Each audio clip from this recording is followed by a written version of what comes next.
जी guys, तो verbal intelligence test part 3 ये top 30 MCQs थे। 20 आपके साथ शेयर हो चुके हैं। अब देखते हैं नंबर 21। जी नंबर 21 पे देखें, mouse is related to cat in the same way as fly is related to. वो कह रहे हैं कि माउस जो है चूहा इज रिलेटेड टू कैट। गौर करें, mouse is related to cat, चूहा बिल्ली जो है चूहे को खाती है। इन द सेम वे, जैसा कि fly is related to.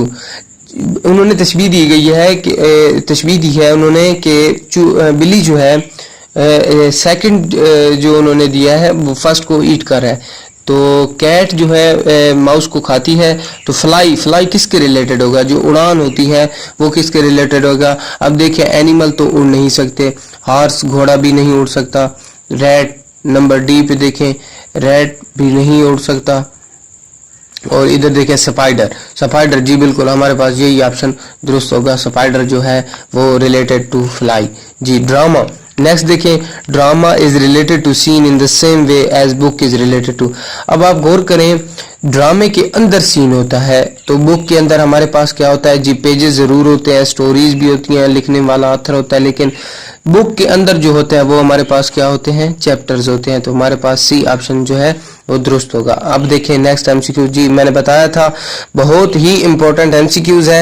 If the 27th day of month is Monday then the day on 6th will be. अब इसका पैटर्न मैंने आपको पहले भी बताया। वो कह रहे हैं 27 को जो है वो मंडे है, 27 को क्या है? मंडे है। तो 6th को क्या होगा? ठीक है, 27 में से -7 करेंगे, हमारे पास जवाब आएगा 20। 20 को हमारे पास क्या होगा? मंडे होगा। 20 में से फिर -7 करेंगे तो हमारे पास क्या जवाब आएगा? 13। 13 को हमारे पास फिर क्या होगा?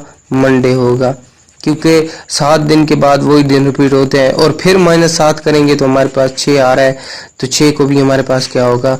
अक्सर वो वही ऑप्शन वाला जो है एमसीक्यूज दे देता है। तो हमारे पास है 27th डे को क्या था? मंडे था। और 6th को भी हमारे पास क्या होगा? मंडे होगा। तो ऑप्शन ए हमारा जो है दुरुस्त है। अब नेक्स्ट देखें, what will come next. 24 number MCQs है, what will come next in the following series. B D F दिया गया है, फिर सी एफ आई है, फिर डी एच एल है। तो नेक्स्ट हमारे पास क्या होगा? अगर आप गौर करें, इधर बी है, नेक्स्ट में शुरू में सी है, फिर डी है, ठीक है, और लास्ट पे उसे छोड़ दें, बी सी डी, आगे ई आएगा। हमारे पास क्या आएगा? ई आएगा। तो आपने वो ऑप्शन ढूंढना है जिनमें पहले ई आए। तो हमारे पास ई किन में आ रहा है? ऑप्शन में ए में नहीं है, बी में भी है, सी में भी है, डी में भी है। तो नेक्स्ट देखें पैटर्न, नेक्स्ट हम ढूंढते हैं। ये 3 ऑप्शन हमारे पास बच गए, पहला तो खत्म हो गया है। तो देखें डी के बाद एफ है, ई उन्होंने छोड़ दिया है, डी ई एफ होता है, एक छोड़ दिया है, एफ लगाया है। फिर नेक्स्ट के दरमियान में देखेंगे तो आपके पास जो है ई एफ डी, ई छोड़ दिया था, एफ लगाया था, अब जी छोड़ दिया है, एच लगाया है। तो हम नेक्स्ट आई छोड़ देंगे और क्या लगाएंगे? जे लगाएंगे। तो नेक्स्ट इनमें जे किस ऑप्शन में है?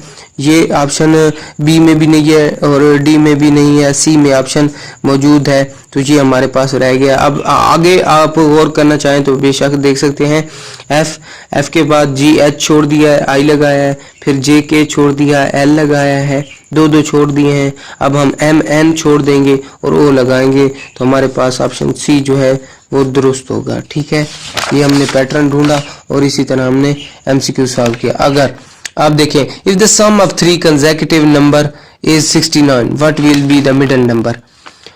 हमने 3 कंसेक्यूटिव नंबर को जो है ऐड किया है तो 69 जवाब आया है। उनका वो पूछ रहे हैं what will be the middle number, वो मिडिल नंबर कौन सा। अब आप अंदाजा लाएंगे कि सबसे पहले 69 जो है 60 से ऊपर है, तो कौन से ऐसे 3 को जमा करेंगे, यानी वो होंगे 20 वाली कैटेगरी से। तो हम 20, 21, 22 करेंगे तो ये 63 जवाब आएगा। ये तो होगा गलत। इनका आपने दुरुस्त ढूंढना है, वो ये है कि 22 जमा 23 जमा 24, ये 3 कंसेक्यूटिव नंबर हैं जिनको वो ऐड करेंगे तो हमारे पास जवाब आया है 69। वो पूछ रहे हैं what will be the middle number इनमें से कौन सा है, तो 22, 23, 24 मिडिल नंबर हमारे पास कौन सा आएगा, 23 आएगा। तो हमारे पास ऑप्शन डी जो है वो दुरुस्त होगा। अब 26 देखें, the letter comes next after P. जी, इस तरह के जो है 2-3 एमसीक्यूज आ जाते हैं, स्टूडेंट कंफ्यूज हो जाते हैं, लेकिन गौर करने पे वो पूछ रहा है कि पी के बाद जो आता है उससे नेक्स्ट जो है वो अल्फाबेट